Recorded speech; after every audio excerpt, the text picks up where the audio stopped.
Thomas the Tank Engine was grumbling to the other engines. I spend my time pulling coaches about ready for you to take out on journeys. The other engines laughed. Why can't I pull passenger trains too? You're too impatient, they said. You'd be sure to leave something behind. Rubbish, said Thomas. I'll show you. One night, he and Henry were alone. Henry was ill. The men worked hard, but he didn't get better.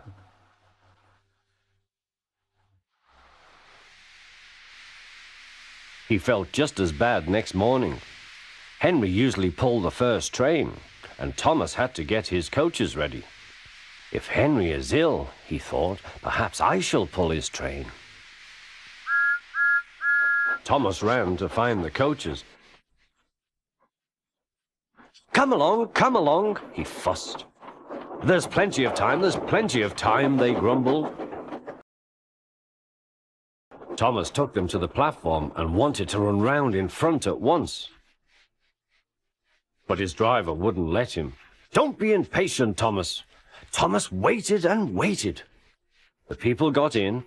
The guard and station master walked up and down. The porter banged the doors.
James was cross. The Fat Controller had sent him to collect Welsh coal for Henry. He grumbled as the trucks bounced behind him. "It's not fair. I have to cover Henry's trains when he's sick, and now I'm his errand boy? Ridiculous!"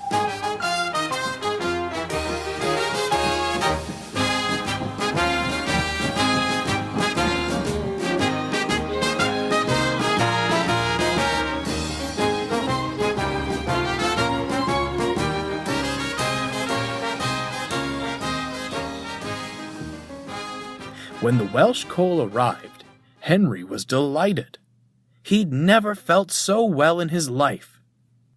The Fat Controller had signs placed near the coal bunker, which read, "Special Welsh coal, for Henry only."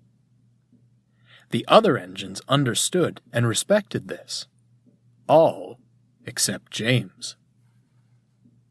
"Look at him, swanking about," James complained to Edward. "I fetched it for him, and I don't even get a thank you." "I'm sure it's appreciated," Edward smiled. "I must admit that coal has done wonders for Henry. Imagine what it might do for us." Edward meant this in jest, but James smirked. I wonder." "Get that idea out of your smokebox," frowned Edward. "You know full well not to take that coal. Poor Henry has suffered enough. He doesn't need you pilfering the one thing that's making him better." James said nothing more, but he began making a plan. Over the next few days, James pestered his crew about the coal. No matter how he asked, the answer was always no. But James was persistent and wouldn't relent. "He's insufferable," grumbled the driver. "Perhaps we should just give him some." "You know we can't," sighed the fireman. Then An idea struck him. Unless... The fireman smirked and whispered his idea to the driver. Next morning, James's crew came early to the sheds. He was surprised to see them. "You know, old boy," whispered the driver, "you're right. You do deserve some of Henry's coal. Let's hurry to the bunker, but keep quiet. We'll be loaded up and away before anyone notices." James was giddy, but did his best to contain his excitement. James backed down to the coal bunkers. He couldn't see what his fireman was doing, but he didn't give it a second thought.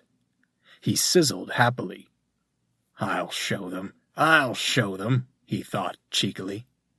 What James didn't know was that his fireman was shoveling regular coal into his tender. James had forgotten the bunker the other engines used was right next to Henry's. Soon the fireman was finished. "Right, James," he said. "Off we go." James puffed away as quickly and quietly as he could.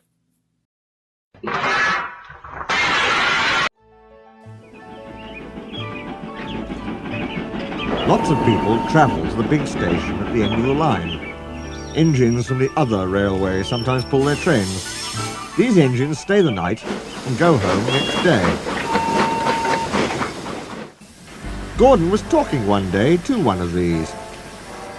"When I was young and green," he said, "I remember going to London. Do you know the place?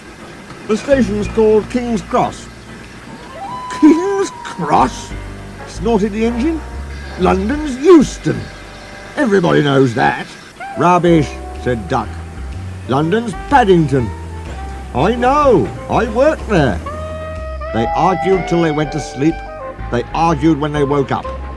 They were still arguing when the other engine went away. "Stupid thing," said Gordon crossly. "I've no patience." "Stupid yourself," said Duck. "London's Paddington. Paddington, do you hear?"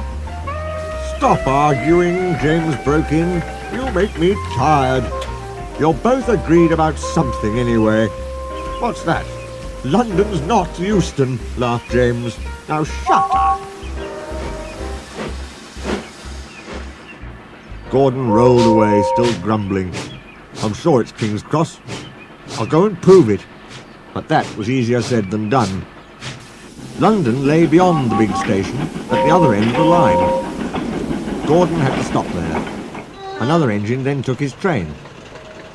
"If I didn't stop," he thought, "I could go to London."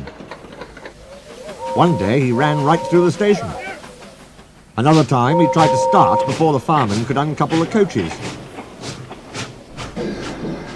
He tried all sorts of tricks. But it was no good. His driver checked him every time.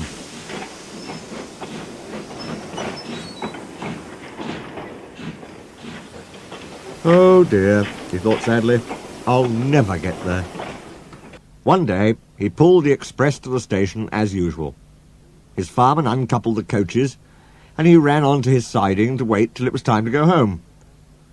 The coaches waited and waited at the platform, but their engine didn't come. A porter ran across and spoke to Gordon's driver. "The inspector's on the platform. He wants to see you." The driver climbed down from the cab and walked over to the station. He came back in a few minutes looking excited. "Hello," said the fireman. "What's happened?"